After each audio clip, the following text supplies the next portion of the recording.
The clock had just struck midnight at City General Hospital. A dedicated pediatric surgeon was finally heading home after performing an emergency appendectomy on a 6-year-old patient. She was exhausted but satisfied, knowing the little one would make a full recovery. The streets were quiet, and her thoughts drifted to the warm bed waiting at home. The rhythmic hum of her car engine was suddenly interrupted by flashing blue and red lights in her rearview mirror.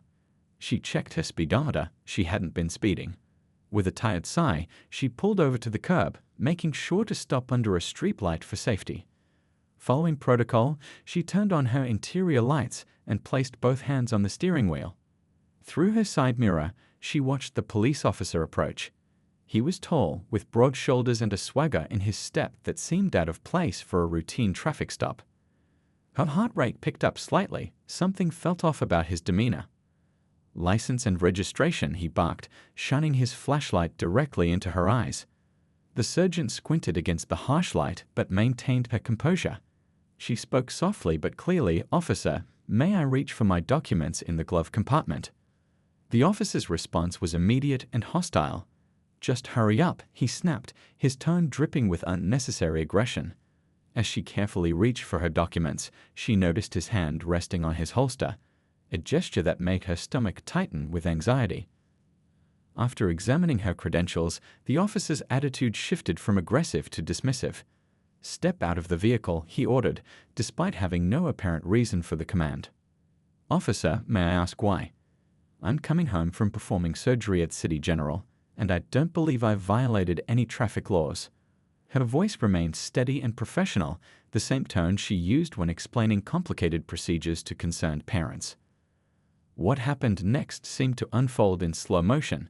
The officer's face contorted with rage. "I said get out," he shouted, then suddenly reached through her window. The sound of his hand striking her face echoed through the quiet street, followed by a stream of racial slurs that cut through the night air like knives. The surgeon sat frozen, her cheek stinging, her medical ID badge still visible on her white coat. Tears welled in her eyes, not from the physical pain, but from the sheer humiliation and injustice of the moment. What she didn't notice, but would later prove crucial, was the silent witness to the entire incident, a security camera mounted on the convenience store across the street. The officer continued his tirade, seemingly emboldened by her silence. He wrote her a ticket for non-compliance and disorderly conduct, fabricated charges that would later become evidence of his misconduct. Before leaving, he leaned in close to her window, his voice low and threatening. "Next time, learn to do what you're told." As his patrol car disappeared into the night, the surgeon remained parked under the street light, her hands trembling as she reached for her phone. She was about to call the one person who could help her make sense of this nightmare, her husband, a high-ranking FBI agent who specialized in investigating police corruption. Little did this officer know, his impulsive act of racism and abuse of power would set in motion a chain of events that would expose not just his own misconduct, but an entire network of corruption within the police department. His badge, which he had used as a shield for his prejudice, was about to become a target for one of the most thorough federal investigations the city had ever seen. Through her tears, the surgeon made the call that would change everything. Her voice was steady despite her racing heart. "Honey, something terrible just happened, and I need your help." The FBI agent was reviewing case files in his home office when his phone buzzed at 2 a.m. Seeing his wife's name on the screen, his heart skipped a beat. She should have been home hours ago. The moment he heard her voice, he knew something was terribly wrong. "I can't stop shaking," she whispered, her usually confident voice now trembling. "I didn't do anything wrong. I just asked a question." As she recounted the incident, her husband's expression remained eerily calm, but the pen in his hand nearly snapped from his tightening grip. He listened intently, asking careful questions. What was his badge number? Did you notice any name tag? Were there any witnesses? His training kicked in automatically, gathering facts while his free hand already started taking detailed notes. Years of investigating police corruption had taught him exactly what details would matter later. After ensuring his wife was safely parked in their driveway, he met her at the front door. The red mark on her cheek had started to bruise, and her usual graceful posture was replaced by defeated, slumping shoulders. This woman, who had spent the evening saving a child's life in surgery, now looked broken by 10 minutes of senseless cruelty. "Let me get some ice for that," he said softly, his gentle tone masking the storm brewing inside him. As he walked to the kitchen, his mind was already mapping out the investigation he would launch. But first, he needed to be a husband, not an FBI agent. They sat together on their living room couch, she holding the ice pack to her face, he documenting every detail of the incident while it was still fresh in her memory. The wall clock ticked steadily as she described the officer's aggressive behavior, the baseless demands, the slur-filled tirade that followed her simple question. "I should have just gotten out of the car," she said quietly, but her husband shook his head. "You did nothing wrong," he assured her. "Nothing justifies what he did, but we're going to handle this the right way." The next morning, his colleagues at the FBI office noticed an immediate change in him. The agent who usually greeted everyone with a warm smile now walked through the building with an intensity that made people step aside. His usual friendly demeanor had been replaced by a focused determination that his closest coworkers recognized from his biggest cases. During his lunch break, instead of joining his usual group in the break room, he sat alone at his desk, making calls to contacts in internal affairs. His computer screen reflected countless police reports, complaint files, and departmental records. To anyone watching, it looked like business as usual, just another corruption investigation. But his colleagues who knew about the incident could see the personal mission behind every keystroke. By evening, he had compiled an initial report that made his blood run cold. The officer who had assaulted his wife wasn't just a bad apple, he was part of a pattern. Complaints of similar incidents had been filed before, only to mysteriously disappear from official records. The deeper he dug, the more disturbing the picture became. That night, as he watched his wife toss and turn in her sleep, still clearly shaken from the incident, he made a promise to himself. This wouldn't be a story of revenge, it would be a story of justice. He would use every legal tool at his disposal, every investigative technique he'd learned over his career, to ensure that no other family would have to experience what they were going through. As he sat in their darkened bedroom, his laptop's glow illuminating his determined expression, he began drafting the official investigation proposal. His wife's incident wouldn't be buried like the others. This time, someone with the power and knowledge to expose the truth was paying attention. This time would be different. The next few days would see him working longer hours, making discreet inquiries, and building a network of allies within the system. His colleagues noticed how he carried himself differently now, not with anger or hatred, but with the quiet determination of someone who had found their ultimate purpose. Little did the corrupt officer know, but his impulsive act of violence hadn't just victimized an innocent woman, it had awakened a force for justice that would soon unravel years of hidden misconduct and shake the very foundation of the police department's corrupt system. The FBI agent's office became his second home as he dove deep into his investigation. The wall calendar showed it had been just 1 week since the incident, but the dark circles under his eyes suggested he barely slept. His desk was covered with stacks of police reports, each one telling a similar story of abuse of power. "You might want to see this," his longtime colleague whispered, dropping a thick folder on his desk.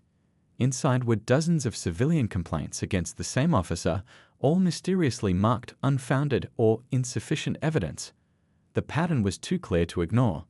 He pulled up the police department's digital records, his fingers flying across the keyboard as he cross-referenced dates, names, and incident reports. The officer who'd assaulted his wife had been with the force for 8 years.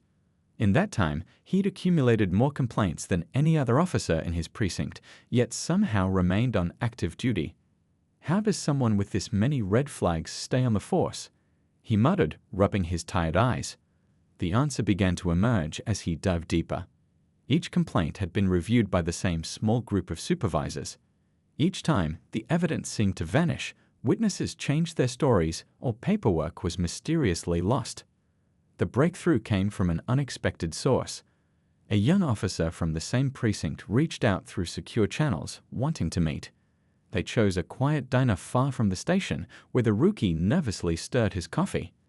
"Everyone knows what he does," the young officer confided, his voice barely above a whisper. "But nobody dares speak up. He's protected by higher-ups. They call it the blue wall. You either stay silent or your career is over." The FBI agent listened intently, recording every detail. This wasn't just about one bad officer anymore. This was about a system that protected wrongdoers and punished those who tried to do the right thing. Back at his office, he created a complex chart on his computer, mapping out connections between officers, supervisors, and suspicious incidents. Red lines connected the dots between covered-up complaints. Blue lines tracked money that seemed to disappear from evidence lockers. Green lines followed the paper trail of falsified reports. His phone buzzed, a text from his wife, "Don't forget to eat lunch." He smiled slightly, realizing he'd been so absorbed in his work that he'd forgotten about food entirely. Despite her own trauma, she still looked out for him. It reminded him why this investigation mattered so much. The convenience store's security footage from the night of the incident finally arrived.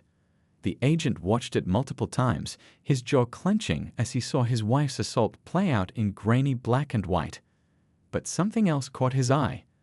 A pattern in the officer's behavior that suggested this wasn't his first time abusing his authority. He began requesting footage from other incidents in the area. Hours of video revealed a disturbing trend. The officer seemed to target specific types of drivers, always following the same aggressive routine. The agent documented everything, building a timeline that showed years of systematic harassment. Late one evening, as he was reviewing witness statements, an email arrived from an unexpected source, a former police dispatcher who'd quit the force 2 years ago. "I couldn't sleep knowing what I knew," the email read. "I have records of radio calls that were deliberately erased from the official logs." This was the kind of break he needed. The dispatcher's records provided dates, times, and badge numbers that matched perfectly with the pattern he'd been uncovering.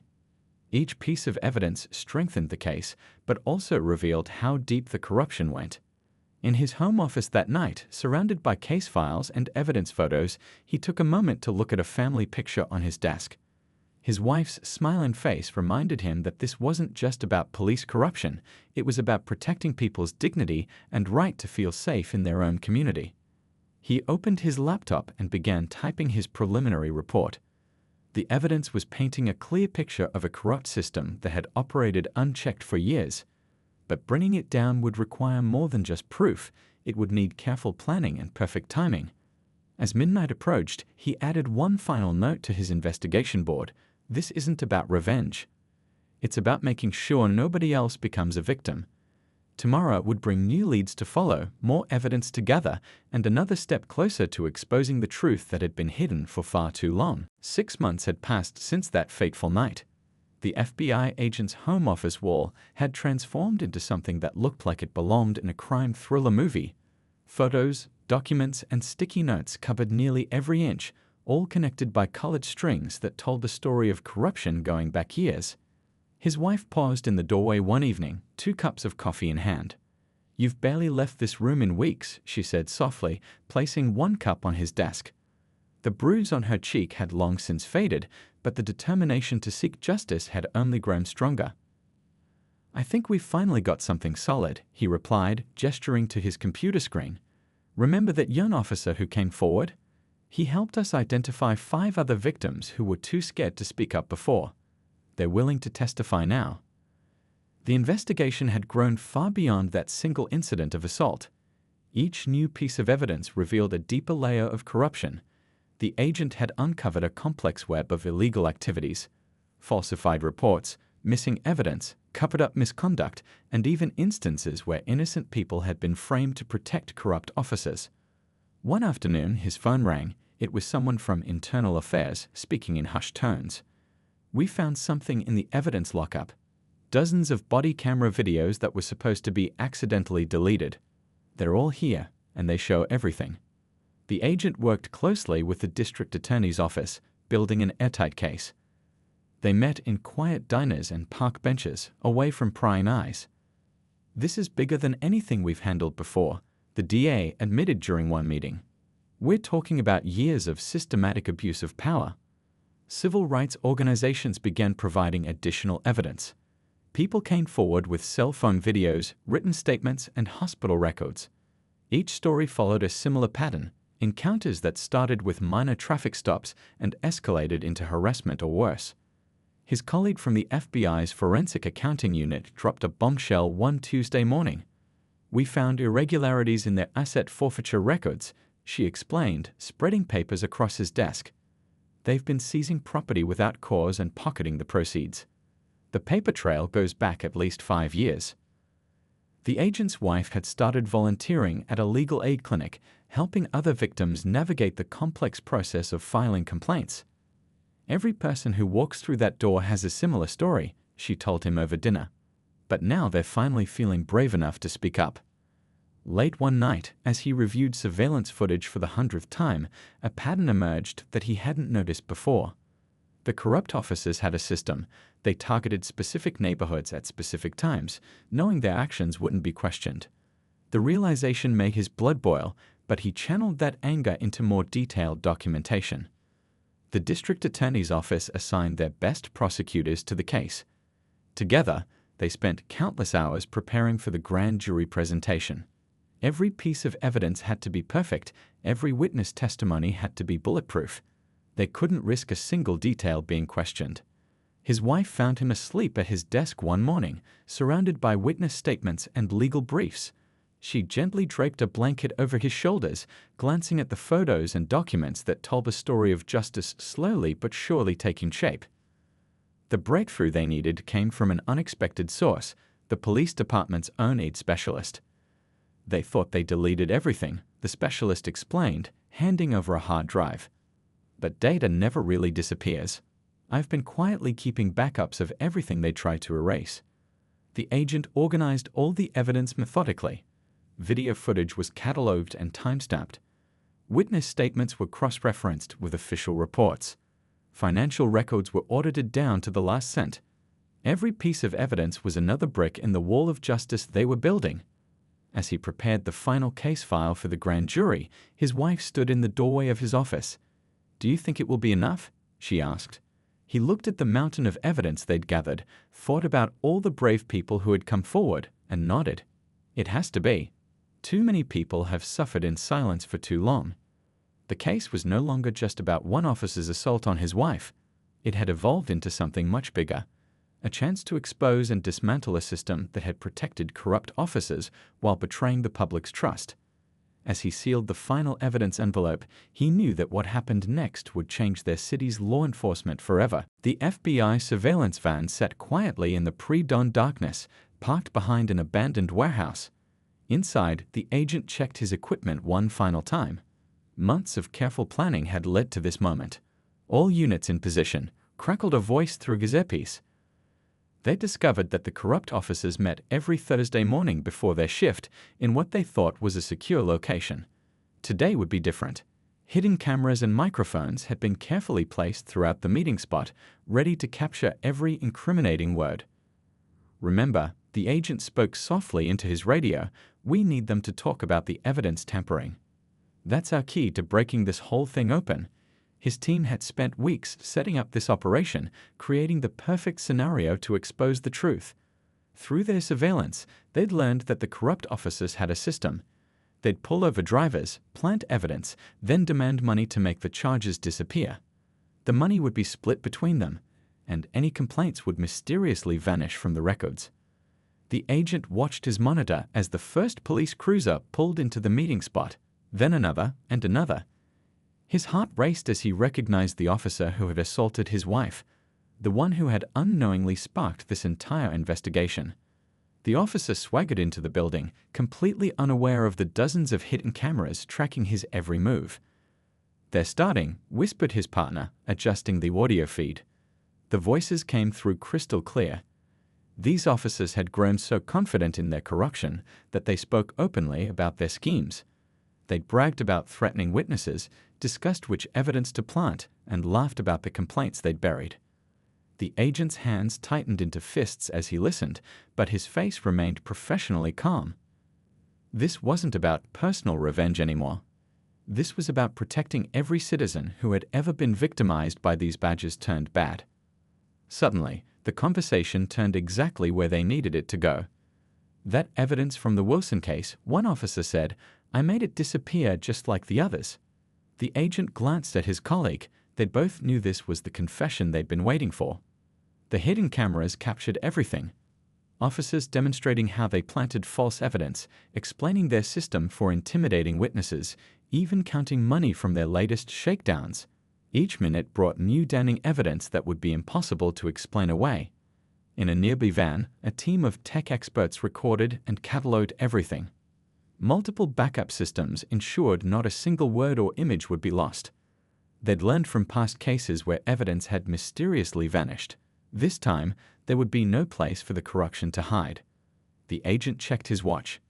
They had more than enough, but he waited. Experience had taught him that corrupt people often reveal their biggest secrets when they think they're safest. His patience was rewarded when the conversation turned to their protection from higher up. Names were dropped. Dates were mentioned.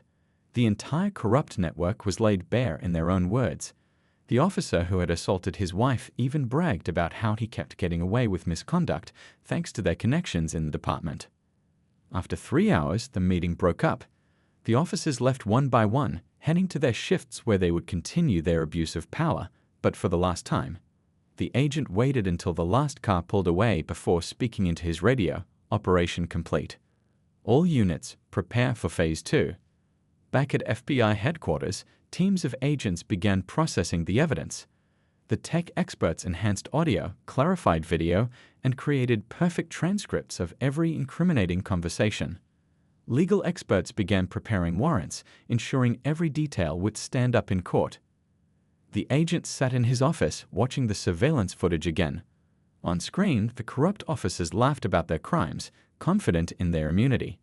He thought about his wife, about all the other victims who had suffered in silence, about the trust these officers had betrayed. "Sir," his assistant called from the doorway, "the arrest warrants are ready."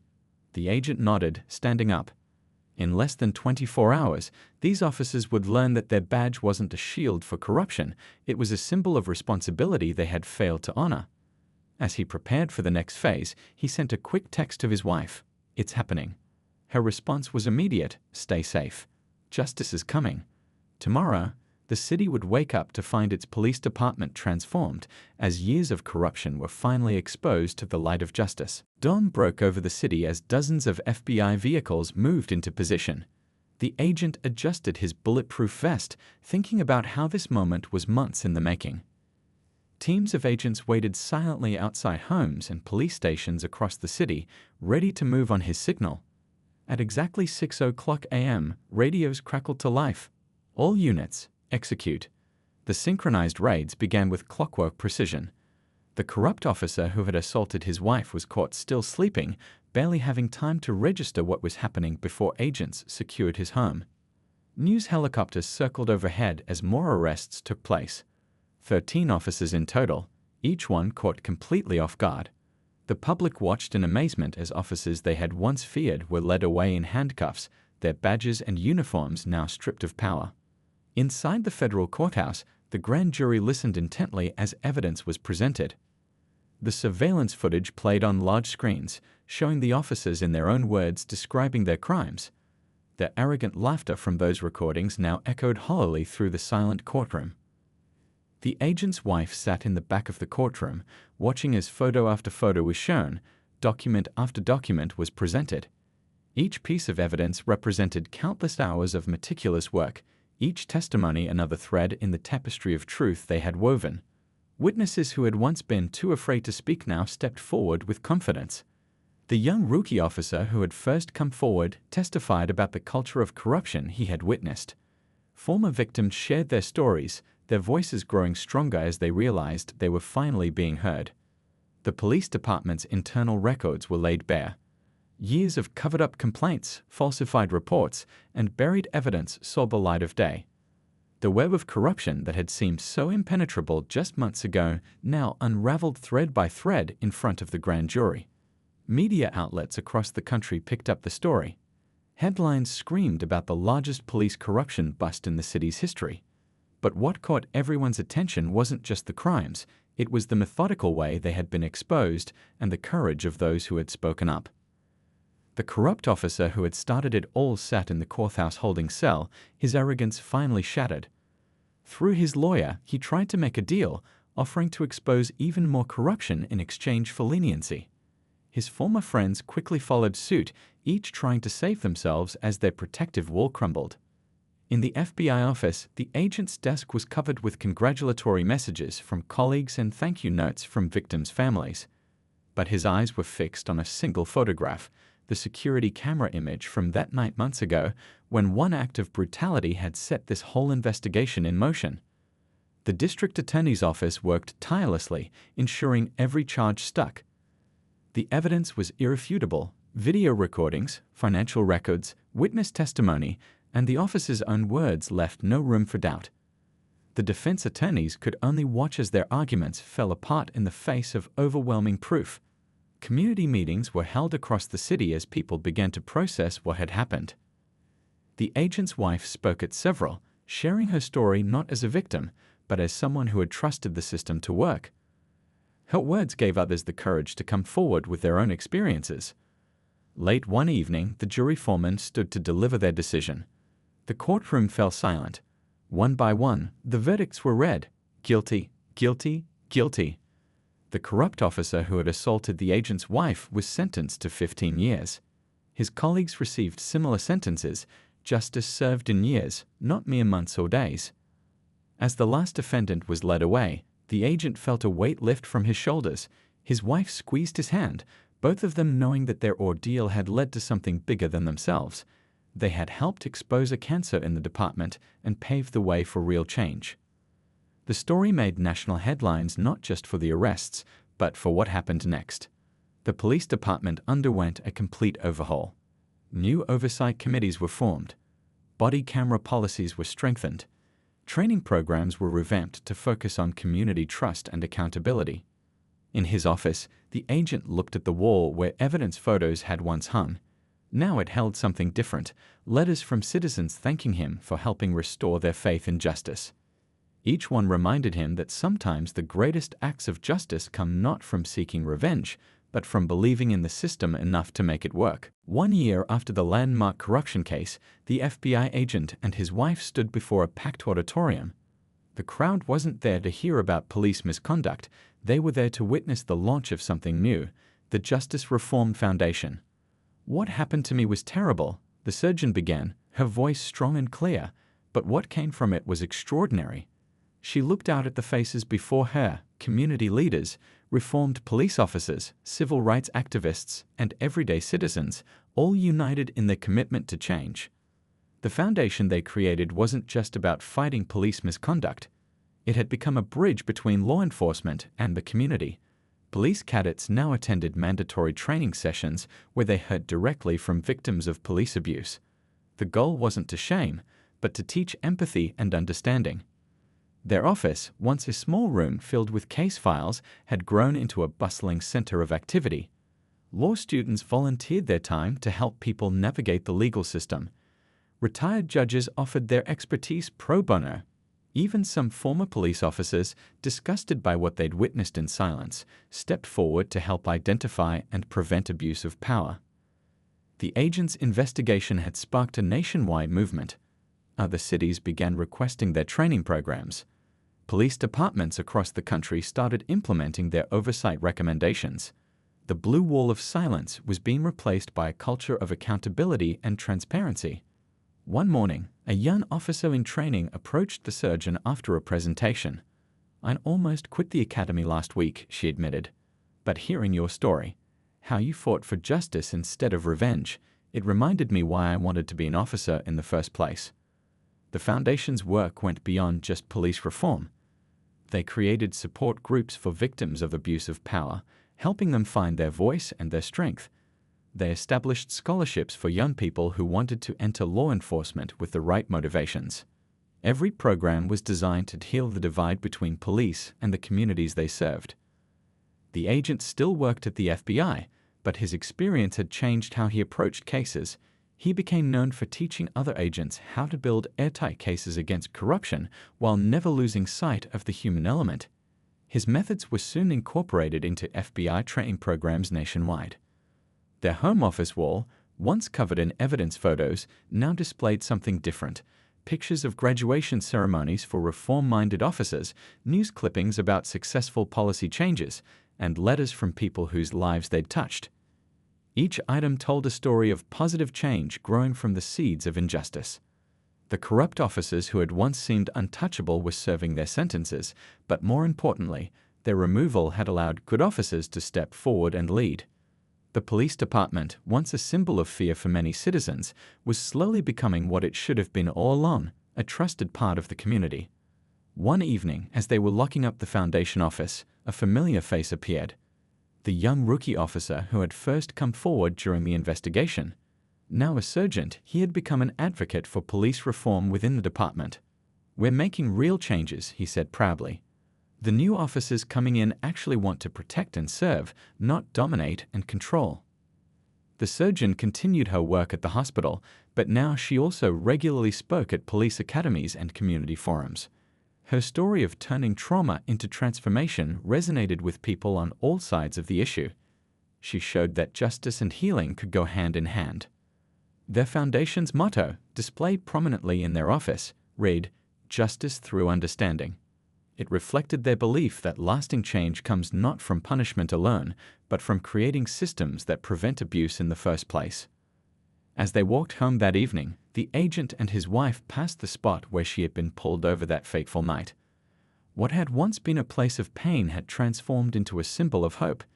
The security camera that had captured her assault still hung there, but now it represented something different, the power of truth to shine light in dark places. The legacy of their story wasn't just in the corrupt officers behind bars or the policies that had changed. It was in the renewed faith people had in the possibility of justice. It was in the courage of others to speak up against wrongdoing. Most importantly, it was in the understanding that real change happens when people choose to stand up for what's right, not out of hatred or revenge, but out of a genuine desire to make the world better for everyone.